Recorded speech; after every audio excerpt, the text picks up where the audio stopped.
भाऊ, या ठिकाणी आमदार चंद्रकांत पाटील यांच्यातर्फे आरोप करण्यात येत आहे की आपले कार्यकर्ते बोगस मतदान करत आहे. आदर्श केंद्रावर या ठिकाणी मोठा गोंधळ झाल्याचा प्रकार समोर आला आहे, काय सांगाल?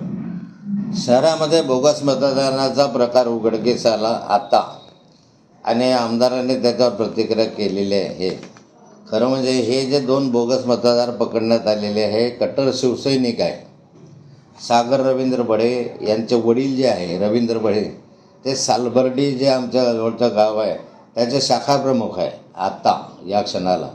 आणि दुसरा जो अमर प्रमोद बढे आहे, हाही या ठिकाणी शिवसैनिक आहे. म्हणजे मग कुणाच्या माणसं बोगस मतदान करत आहे? तुमच्या शाखा प्रमुखाचा मुलगा त्या ठिकाणी मतदान करायला आलेला बोगस मतदानात पकडला गेलेला आहे. पोलिसांना मी स्वतः सांगितलं की या ठिकाणी कठोर कारवाई केली पाहिजे आणि यांच्यावर गुन्हे दाखल झाले पाहिजे. दुसरं या शहरामध्ये मोठ्या प्रमाणावर गुंडगिरी आहे. या ठिकाणी तुम्हाला मी आता व्हिज्युअल्स काही दाखवणार आहे. म्हणजे आमदार आणि त्याचे सहकारी इतकी दहशत पसरून राहिले शहरामध्ये. आमदारांचा एक व्हिडिओ माझ्याकडे आहे, तो तुम्हाला मी दाखवतो आणि तुम्हाला शेअर करतो लागल्यास. आमदार पुढे आहे आणि 100 मोटरसायकल त्याच्या मागे आहे, आणि त्या 100 मोटरसायकलवर 200 माणसं बसलेली आहे. आणि हे सर्वचे सर्व गुंड प्रवृत्तीचे लोक आहेत, जळगाववरून आणलेले आहेत. त्या ठिकाणी 5-6 गाड्या ज्या कार त्यांच्या मागे धावत आहे त्याही जळगाव शहरातल्या आहे. जैनाबाद म्हणून जो कुख्यात भाग आहे, गुंडागर्दीचा भाग आहे, तिथून आणलेले सारेचे सारे गुंड आहेत. आणि गुंडगिरी पोलिसांच्या निदर्शनास आम्ही दाखवून दिलेली आहे. पोलिसांनी आता त्या ठिकाणी SRP पाठवलेली आहे.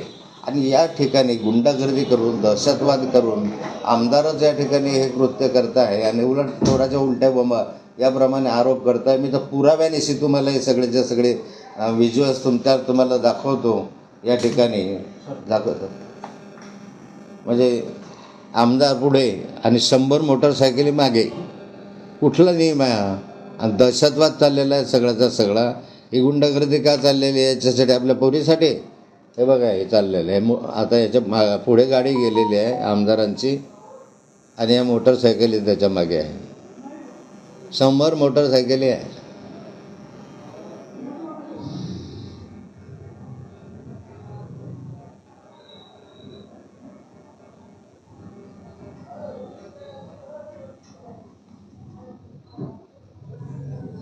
आणि दुसरं तुम्हाला दाखवतो, इथं अजून आहेच मोटरसायकल येऊनच राहिलेले आहे.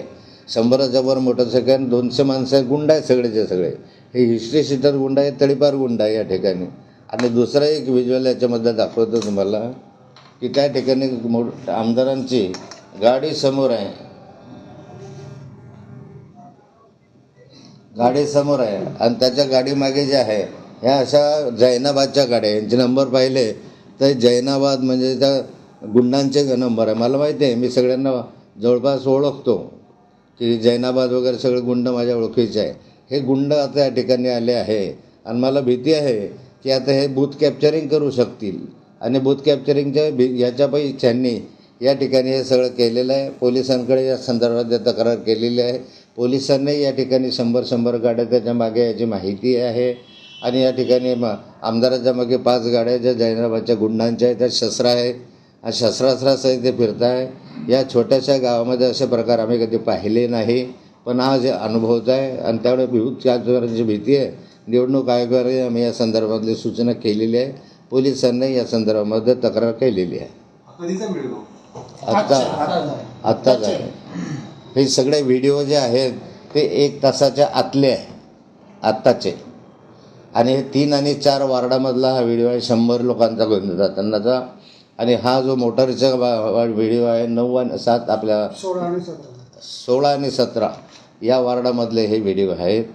आणि या ठिकाणी काय करत आहेत एकंदरीत यंत्रणा, म्हणजे बूथ कॅप्चरिंग होण्याची भीती आहे, मारामारी आहे, शस्त्र घेऊन हे लोक फिरत आहे.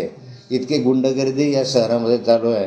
आमदार आम्हाला म्हणतो, आम्ही नेहमी सांगत आलो की या शहरातले गुंडगर्दी जे आहे ते कमी करण्यासाठी आम्ही एकत्र आलेलो आहे. आम्हाला भाजप काही घेणं देणं नाही आहे, पण ही गुंडगिरी केली पाहिजे. आता हे तर व्हिज्युअलच आहे. या ठिकाणी दिसतं आहे की आमदार पुढे चालला आहे, 100 गाड्या मागे चाललेल्या आहे. हे काय चाललं आहे याच्यामध्ये? पोलिसांनी जी कठोर दखल घ्यावी, SRP घ्यावी आणि जेवढ्या मोटरसायकली जेवढे या व्हिज्युअलमध्ये आहे त्यांच्या विरुद्ध कारवाई करावी.